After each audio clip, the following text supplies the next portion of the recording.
There is a new recommendation by a select committee reporting to the government on the impact of screens and social media on young people's health and development. And of course, it leads to a potential decision by the government. I should point out it has not, at least my understanding, been officially made. But it would ban cell phones and other mobile devices as early as the beginning of the next school year. Joe Ortona is chair of the English Montreal School Board. He is on the line. Joe, thanks for being here this afternoon. And let me begin by asking, we already have if you will, a partial ban in effect. What does this change? Well, I guess it's going to depend on what the government decides to do. But if they decide to implement a full ban across Quebec, then what it's going to change is it means that schools and governing boards will lack the autonomy to make rules adapted to their schools, to the particular students that go to their schools, and so it would just be a sweeping rule, uniform across the province. So the ban as it exists now, I'm trying to make sure I understand this, is really just in classrooms, right? And that's been the case for a while. I guess my first question would be, that ban, are you seeing, is it positive? Is reaction to it good as far as you're concerned? Well, we've had a ban in the English school system for cell phones for quite some time. It's over a decade, so it's nothing new for us. So there wasn't really anything to adapt to or any changes that came recently from the government. Okay. It always went pretty well. As I said, students respected the ban. Parents understood what the rules were. We really didn't have any issues. But there are cases where sometimes having a cell phone, for example, could be beneficial, could be used as a learning tool. I hope that that's something that they're going to take into account before they make any decisions. So if I'm reading this right, this ban, if and when it comes into effect, says it would extend the current classroom ban to include hallways, cafeterias, schoolyards, and all school premises until classes are dismissed for the day. That is, in fact, a total, complete ban. Mm-hmm. You support this idea? Well, there's certainly some benefits to that. If I think of, for example, lunch hour and recess, the benefit of not having a cell phone means that the kids are not going to be glued to their devices and they can actually interact socially with their classmates. I think that's certainly a good thing. If the less time they spend on the phone, the less they could be susceptible to cyberbullying. I think that those are definitely things to consider.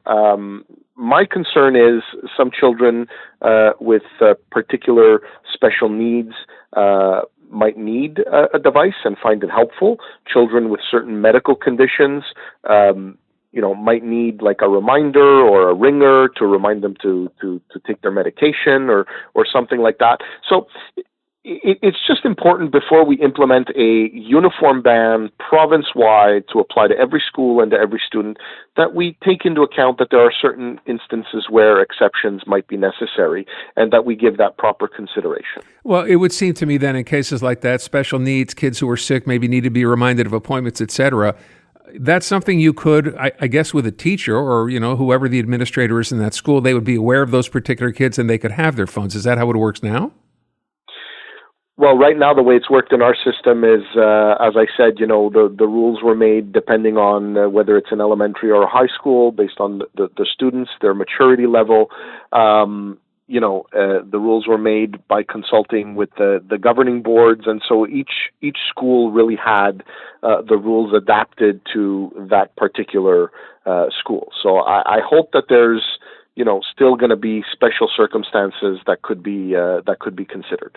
Okay, and again, if and when this happens, it's not going to happen until the fall because we understand this is just a recommendation that doesn't actually become finalized until I think next month, right? Correct. They're considering adopting this as of the next school year, so we're going to be following that. So if and when that happens, do you then get an opportunity to go and say, look, this is all well and good, but here are the special exceptions we need to see, or is it just kind of handed to you and good luck, and that's what you got to follow as the rule? Well, that's kind of the problem with this government, is that the theme seems to be more and more that they want to just implement the rules and not have any input from the people who are actually on the ground in the education network, who understand certain particularities or certain local needs that perhaps the government and the bureaucracy of the Ministry of Education didn't consider. I mean, they think that they're just going to be able to make a decision and they're going to impose it on us. And my only hope is that, if we see that there's situations that arise where this isn't really working, it needs to be changed or tweaked, that they're going to be open to it. Because if we're bringing something to their attention, it's because there's an issue, and it should be addressed. I would ask one thing I should have asked before. With respect to, we talked about kids and the bands in school. Did you hear from parents, or have you heard from parents? And what's the level in terms of acceptance from them? Have there been complaints? In our schools, things go relatively well. I mean, a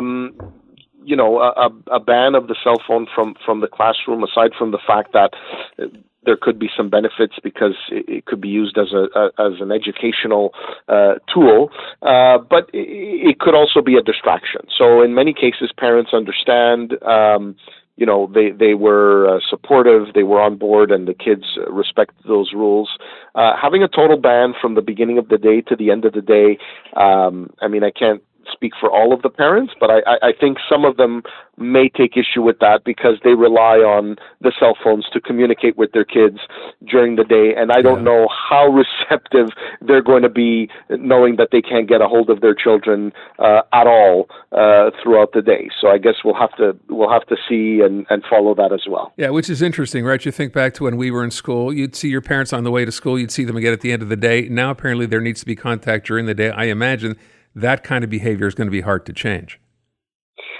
Yeah, some habits are hard to break, and some people are probably. Every student is different and every parent is different, but there are probably some who communicate with their kids multiple times throughout the day with their cell phones. I wonder how as I said, I wonder how you break that habit, but that's a question for the parents. One last thing I will ask you, Joe, before I let you go, and I know we talked about this a few weeks ago and it was in the news.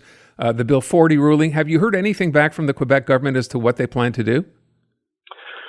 We have not heard anything at all. No indication of whether they are going to appeal or not. To be honest, we don't know what to make of that. It's neither positive nor a negative sign. I guess they'll just wait and they'll have to decide something before the deadline. If you remember, when we won in Superior Court, the government did announce that they were going to appeal only about 2 or 3 days before the deadline. So it could be that they're just waiting until the very last moment. All right, we'll leave it at that. Joe Ortona, thanks so much. Appreciate it. My pleasure. Thank you.